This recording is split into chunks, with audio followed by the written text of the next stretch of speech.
नमस्कार. सध्या आपण आहोत एका ऊसाच्या शेतामध्ये जिथं ऊसतोडणीचं काम सुरू आहे. खूप दिवसापासून इच्छा होती की एका ऊसतोड कामगारासोबत आपण चर्चा करावी. त्यांची सुख-दुःख जाणून घेण्याचा निश्चितच आपण प्रयत्न करणार आहोत. तर अशाच आपल्यासोबत एक ऊसतोड कामगार आहेत, आपण त्यांच्यासोबत चर्चा करणार आहोत. ताई नमस्कार. काय नाव आहे तुमचं? मीरा. पूर्ण नाव? मीरा गणेश गवारे. मीरा गणेश गवई गवारे. गवारे. तर तुम्ही आय थिंक सातवण्याच्या ना? हो. बरं, तुम्ही किती वर्षापासून हा म्हणजे ह्या म्हणजे इथं असं ऊसतोड कामगार म्हणून या ठिकाणी काम करतात? 20 वर्ष झाले. 20 वर्षापासून हो. या व्यवसायामध्ये. हो. बरं, काय तुम्हाला कसं आनंद वाटतोय, दुःख वाटते, काय एकंदर? कवा कवा दुःखही वाटत आहे, कवा कवा आनंदही वाटत आहे. त्याच्यात काय हा दुःखाचं कारण? दुःखाचं कारण ते थंडीत उठायचं, एखाद बार संध्याकाळी बाहेर आलं की पुन्हा असं वाटतंय उगच केलं आपण हे. असं आहे का? बरं, सकाळी नॉर्मली रोज तुम्हाला किती वाजता ऊस तोडण्यासाठी उठावं लागतं? बाया 4ला उठतात. 4ला उठतात, पण प्रत्येक म्हणजे ते काम वगैरे आवरत असाल, हा. प्रत्यक्ष कामाला कधी सुरुवात होते? याच्या तोडायच्या. हा, तोडायच्याच गडी 6ला येतात पडत. 6ला म्हणजे 6ला प्रत्यक्ष तुम्ही कामाला सुरुवात करा? नाही, गडी येतात आधी. आधी गडी येतात आणि मग 8 वाजता आम्ही येतो स्वयंपाक घेऊन. 8 वाजता आणि मग त्याच्यानंतर मग गडी तोपर्यंत कामाला पण सुरुवात करतात? हा, 6 वाजल्यापासूनच गडी लागतो. बरं, सध्या तर आता खूप एवढे सारे थंडीचे दिवस आहेत. सकाळी 7 वाजताही बाहेर निघायचं म्हणलं तर निघावंसं वाटत नाही. हो ना. तर मग अशा परिस्थितीमध्ये तुम्ही कसं करता? म्हणजे तुमचे जे पुरुष मंडळी आहेत तर त्यांनी कसं येतात? हा, म्हणजे याबद्दल काय म्हणायचं तुम्हाला? आता मजबुरी ना. मजबुरी तरी मजबुरीच थंडी आहे. म्हणजे तुम्हालाही थंडी वाजते असं नाही की थंडी वाजत नाही. म्हणजे तुम्हालाही थंडी वाजते तरी पण नाईलाज आहे त्याच्यामुळे. आपल्याला इलाज नाही ना. बरं, आणि कधी तू म्हणतात कधी रात्री सुद्धा यावं लागतं, तर मग रात्री नॉर्मली कशासाठी? रात्री तर काही ऊस तोडत नसणार ना तुम्ही? नाही, ते वाहन भरावं लागते ना. म्हणजे आता हा जो तोडलेला ऊस आहे त्याला जर तुम्हाला भरायचा असेल तर?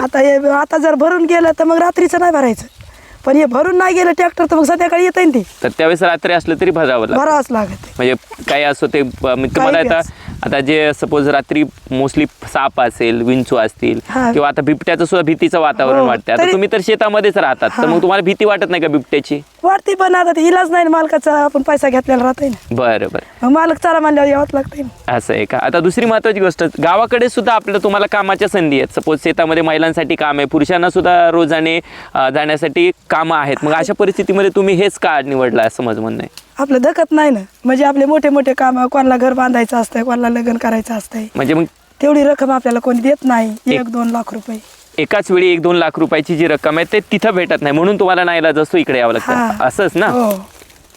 तर आता दुसरा महत्त्वाचा प्रश्न आहे, ज्या म्हणजे त्या प्रश्नासाठी मी इथं खास आलेलो आहे. आणि तो प्रश्न म्हणजे हे जे मुलं आहेत, लहान मुलं, तर त्या लहान मुलांच्या शिक्षणाचं, आता जसं की तुमची मुलं, आता तुमची मुलं केवढाली आहेत? मग झाली 10वी झाली ते. 10वी पर्यंत त्यांची शिक्षण झाली. बरं, काही अशा आहेत की जे 4थीला आहेत, 5वीला आहेत किंवा काही 10वीच्या आतमधले आहेत. मग आता तुम्ही इकडे आल्यानंतर ती मुलं सुद्धा तुमच्यासोबतच येतात, तर मग अशा वेळेस त्यांच्या शिक्षणाचं काय, त्यांचं शिक्षणाचं कसं होतं, तर त्याबद्दल काय म्हणणं आहे तुमचं?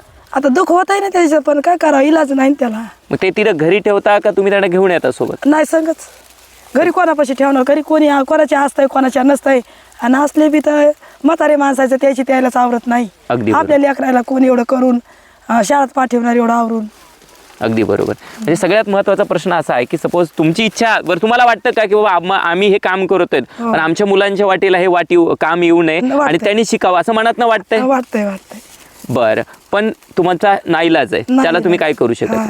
म्हणजे बघा, आपण पाहिलं असेल की यांची इच्छा आहे लेकरांनी शिकावं, त्याच्यासाठी त्यांच्या आईवडिलांनी घरी ठेवायला तयार आहेत. पण सगळ्यात महत्त्वाचा प्रश्न असा राहतं की बाबा हे मुलं ठेवायची कोणाकडं? हा सगळ्यात महत्त्वाचा प्रश्न आहे की मुलं नेमकं ठेवायची कोणाकडं. म्हणजे जर ठेवली तर ज्यांच्याकडे ठेवायची ते तुमचे सासू सासरे किंवा आई वडील असतील कोणाचे, तर त्यांच्याकडे जर आपण ठेवायची म्हणलं तर त्यांना त्यांचंच आवरत नाही, तर ह्या मुलांना कसं सांभाळणार?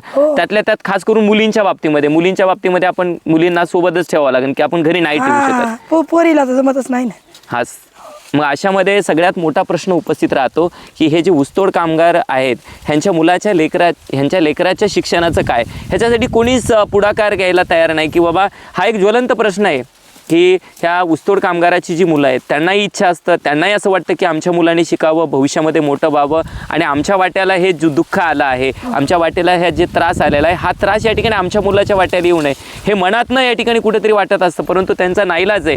तर मला सरकारला विनंती आहे, सरकारला विनंती करून उपयोगच नाही, कारण की सरकार आहे त्या जिल्हा परिषद शाळा कशा बंद पडतील त्याच्यासाठी प्रयत्न करत आहे.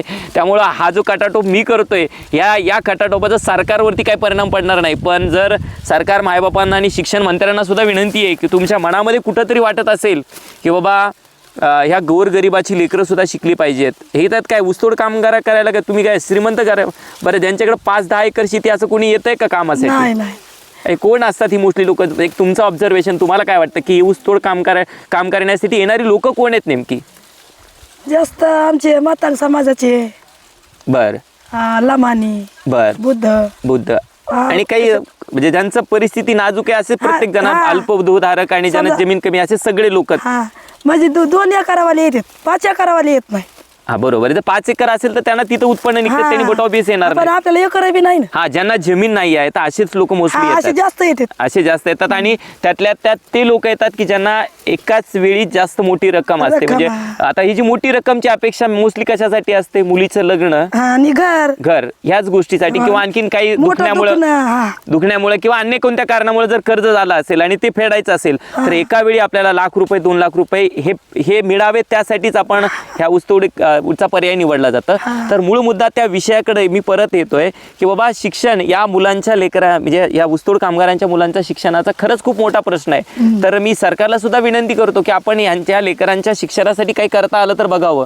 आणि दुसरी महत्त्वाची प्रश्न, ज्या सामाजिक संस्था आहेत ज्यांनी काम करतायत वेगवेगळ्या म्हणजे गोष्टीसाठी, त्यांना सुद्धा खास करून विनंती आहे, आणि जे सामाजिक कार्यकर्ते आहेत त्यांना सुद्धा या ठिकाणी विनंती की आपण या ऊसतोड कामगारांच्या लेकराच्या शिक्षणासाठी आपला काय विचार विनिमय करता येईल, यांच्यासाठी काय उपाययोजना करता येतील, त्यासाठी आपण निश्चितच प्रयत्न करणं गरजेचं आहे. आणि मी सुद्धा माझ्याकडनं प्रयत्न करतोय की माझ्यासुद्धा डोक्यामध्ये आहे की बाबा हे जे ऊसतोड कामगार आहेत नॉर्मली किती वर्ष चालतं हे, म्हणजे किती महिने चालतं कारखाना?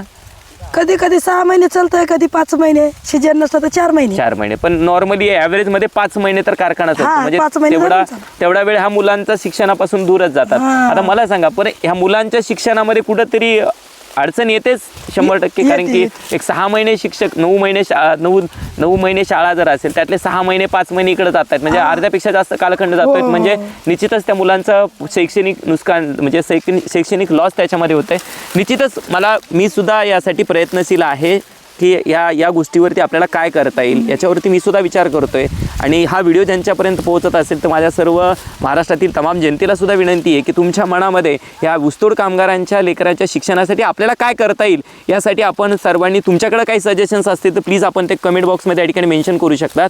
आणि आपल्याला एक चळवळ म्हणा, आणखीन एक जनजागृती म्हणा, काहीतरी करणं गरजेचं आहे जेणेकरून या ऊसतोड कामगारांच्या लेकरांच्या शिक्षणाचा प्रश्न या ठिकाणी मार्गी लागेल. कारण की त्यांना एका गावावरनं दुसऱ्या गावावरती या ठिकाणी शिफ्ट व्हावंसं लागतं. म्हणजे त्यासाठी त्या लेकरांचं निश्चितच त्यांच्यामध्ये शैक्षणिक लॉस त्यात होत असतं. मग यासाठी आपल्याला काहीतरी सरकारही त्यांच्याकडनं काही पॉझिटिव्ह प्रयत्न करता आलं तर सरकारनंही करावा. आणि आपल्यासारखे जे सुजाण नागरिक आहेत ज्यांना या काहीतरी करावंसं वाटतं या महाराष्ट्रासाठी, त्यांनी या ठिकाणी निश्चितच प्रयत्न केला तर आता तुम्ही पाहिलं असेल ही छोटी छोटी लेकरं ही कोणाची आहेत? ही सगळी हे भावाचेत ना, भावाचे चुलत भावायचे, त्याच्या संग आलेलो होतो आम्ही. बरं, आता हे नॉर्मली ते पलीकडचं. तू कितवीला आहे रे? पहिलीला आहे. तू रे? दुसरीला. आणि दीदी तू कितवीला आहेस? 7वीला आहे. तर बघा म्हणजे हे सगळी मुलं आहेत की ज्यांनाही शिक्षण. बरं दीदी तू थोडं समोर आहे इकडं, इथं यायचं. इथं काय नाव आहे तुझं? माझं नाव सोनाक्षी. सोनाक्षी, तुला वाटत नाही का शाळेमध्ये जावं, शिकावं? जशी इतर मुलं शाळेमध्ये जातात, रोज शाळेमध्ये जातात, शिकतात, परिपाठामध्ये सहभागी होतात, तसं तुला वाटत नाही का की मी सुद्धा या ठिकाणी शाळेमध्ये जावं? मनापासून वाटतंय? निश्चितच. म्हणजे ही आहे सोनाक्षी, जिला मनापासून वाटतंय की ती 7वीला शिकते आता.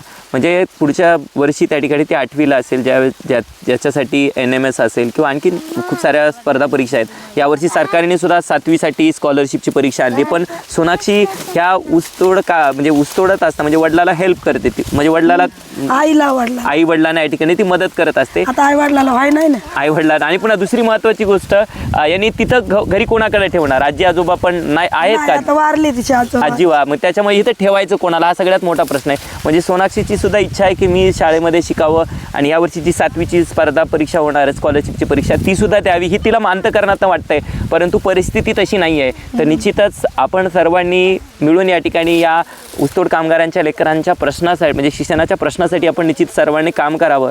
आणि तुम्हाला सुद्धा म्हणजे तुमच्या मनापासून धन्यवाद की तुम्ही एक बोलण्यासाठी या ठिकाणी तयार झालात, कारण नॉर्मली कुणी बोलायसाठी या ठिकाणी थोडंसं दचकतं, अनकम्फर्टेबल फील आता होतं. आपली परिस्थिती अशी काय दचकायचं त्याला. हा, आपण एका परिस्थितीचं भांडवल नाही करत आहे, तर आपण ही जी वास्तविकता आहे ही समाजासोबत मांडण्याचा या ठिकाणी निश्चितच प्रयत्न करतोय. तुमचं मी मनापासून धन्यवाद व्यक्त करतो की तुम्ही म्हणजे माझ्यासोबत या ठिकाणी या चर्चेमध्ये सहभागी झालात आणि निश्चितच या मुलांच्या शिक्षणासाठी महाराष्ट्रातले सुजाण नागरिक निश्चितच पुढे येतील. हा फक्त यांचाच प्रश्न नाही आहे, तर या महाराष्ट्रामध्ये जेवढे ऊसतोड कामगार आहेत त्या सगळ्या ऊसतोड कामगारांच्या लेकरांचा या ठिकाणी प्रश्न आहे. निश्चितच आपण याच्यावरती विचार करूयात, आपण त्यांचे थोडे दुःख जाणून घेण्याचा या ठिकाणी प्रयत्न केला आहे. आपण याच्यावरती काय उपाययोजना होतील का यावरती निश्चितच विचार करूयात. तूर्तसा थांबतो. धन्यवाद. जय जिजाऊ, जय शिवराय, जय भीम.